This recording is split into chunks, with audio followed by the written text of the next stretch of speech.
in our methodology and program. And the last part we do, the fifth part, is media outreach. What is the factors that lead to extremism? Well, I'm going to go through the basics here based on widely accepted research. And you are more sophisticated than most in this class, thanks to your learning. So the following are the trajectories of extremist views to action, the very basics you need to know. It starts with number one, grievances. For Muslim extremists, Islam is under attack, not being practiced according to their dogma or understanding, to bring it about even using violence as a means to do so. For white supremacy, QAnon, Proud Boys, it is they want to take back their country. Thoughts of white genocide, meaning that the white people are being pushed out, and others of different race, sexuality, religion, creed, or political ideas, whether you're on the far left or the far right, is considered not part of their country. This is something we see. The second part is information networks, setups of information dissemination and consumption, whether it's social media, websites, or news outlets tailored to them, pamphlets and things of those sort. Al-Qaeda and ISIS releases about 12 to 15 videos a month now, every month. And they have a publication, they have a magazine, and they have also other means of outreach, pamphlets, and also they utilize other means of communication. The Anti-Defamation League, which basically monitors hate groups in America, has documented 2020 as the most highest dissemination of white supremacy propaganda in America, the highest ever recorded. So this is hyper. They are going, since the COVID coronavirus started, people are stuck at home. They have found an outlet, and they're maximizing on it. The third part is enabling support structure, whether it's face-to-face recruitment or friends radicalizing friends or family members radicalizing family members, intellectual or religious background to the process, creation of a tight-knit family, like-minded people so that they that do not adhere to what their ideology is considered an enemy, anyone else that does not. And when we talk about intellectual or religious background to it, this is sophisticated.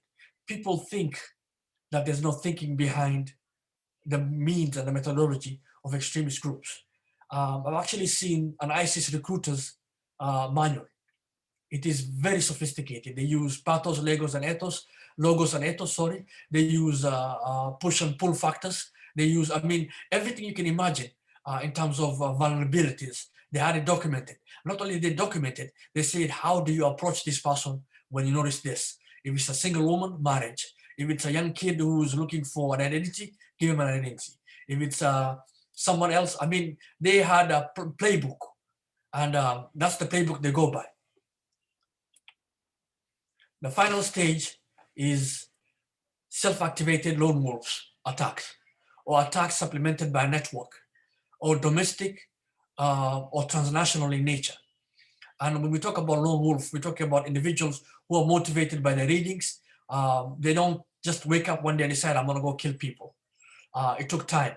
It took them learning about this and learning how to make the products that, or use the tools that they need to, planning and going out to attack the community.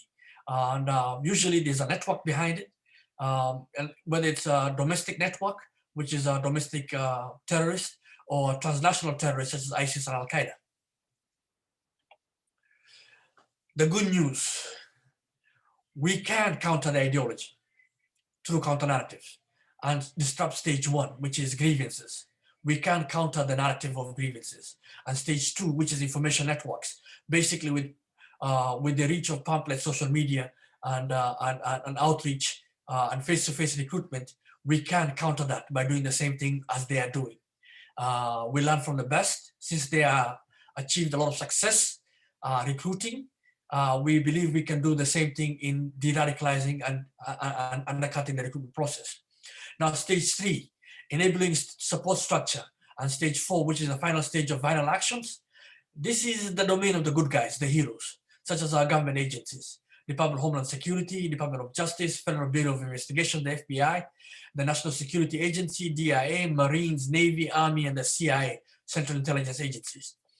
And the good guys across the world. There are other agencies which are similar to our agencies across the world in governments, and the agencies are doing the same work as ours, basically interdicting, interruption, taking out of circulation, and stopping, whether it's either through law enforcement or through kinetic means, war means.